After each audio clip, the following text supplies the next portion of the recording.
Hi, my name is Ash. Today I want to guide you on how to undervolt Intel laptop CPU. As far as I know, there were 3 apps that can undervolt laptop CPU. Intel XTU, Quick CPU, which is formerly known as Core Parking Manager, and ThrottleStop. Unfortunately, I am not familiar enough with those 2 programs. In this video, I am going to walk you through, step by step, and explain why throughout the way. Make sure laptop is plugged in before starting Undervolt and set battery profile to best performance. First you need to download ThrottleStop from the link I dropped down in video description below. Download the beta version instead the stable one. It's the most recent and offer a lot more function. Once complete downloading it, extract it and place it somewhere you won't accidentally delete it. I suggest put it in Program Files folder. Now, open ThrottleStop app. You will be greeted with this warning. Just press OK. There is no real harm when undervolting. What could happen is, if we undervolt too high and system not stable, you will just get blue screen. Restart, then laptop itself will be reset to default voltage value. So, here what you need to do. First, uncheck bi-directional processor hot. It's for disabling signal that is what initiates thermal throttling, so the CPU can slow down and keep from overheating.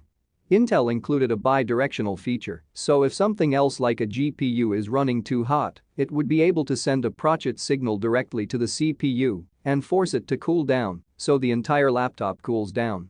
Very few laptops seem to use this type of throttling.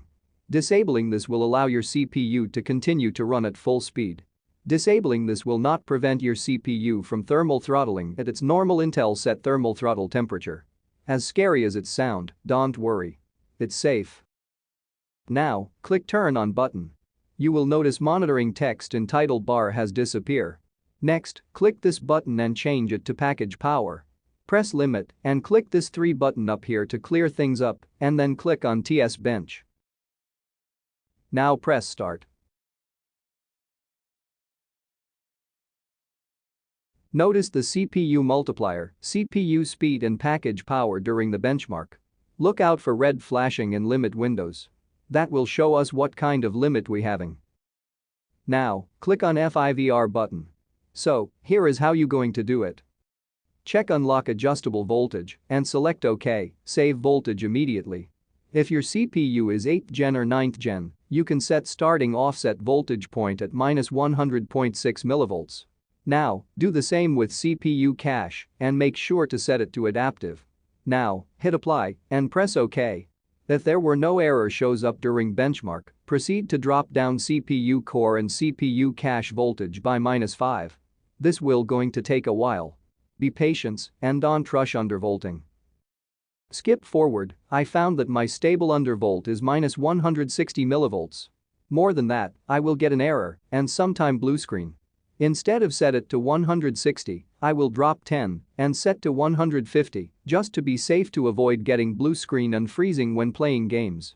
Right now, you probably noticed that when undervolting your CPU, during the benchmark, CPU multiplier start to rise up while having same package power and probably same max temperature.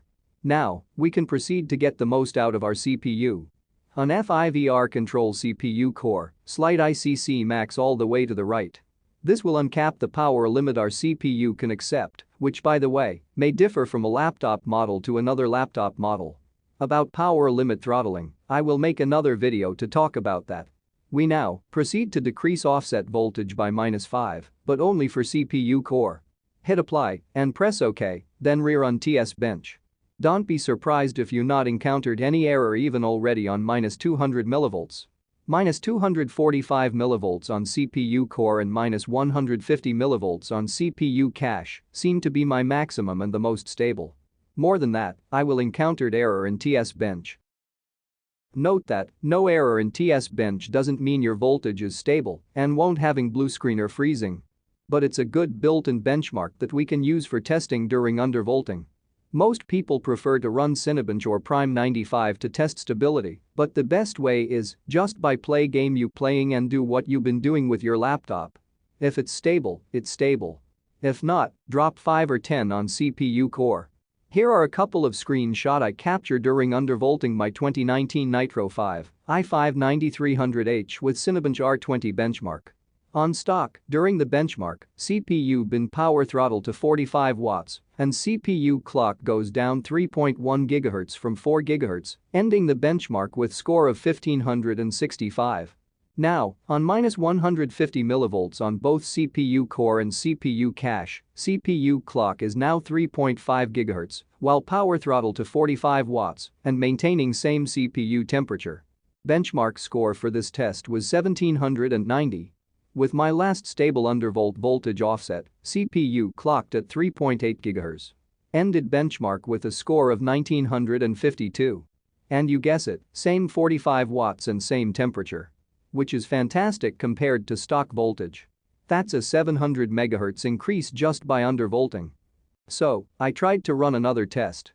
Undervolting Intel GPU, iGPU unslice and system agent, hoping maybe I can get 4 GHz on 45 watts. Sad news is, it doesn't. It does decrease about 0.5, I think, but don't bother. It's not worth it to sacrifice stability for minimal gain. Just leave it at default voltage. Then, here you have it. Complete guide to undervolt Intel CPU in a laptop. It's not hard, but time-consuming. Once it's stable, you may want ThrottleStop to run on Windows startup. The guide on how to do that is in the link down in video description. If you had any question, write a comment down below or join the forum for more detailed answer. Give a like and subscribe if this guide helped you, and thank you for watching.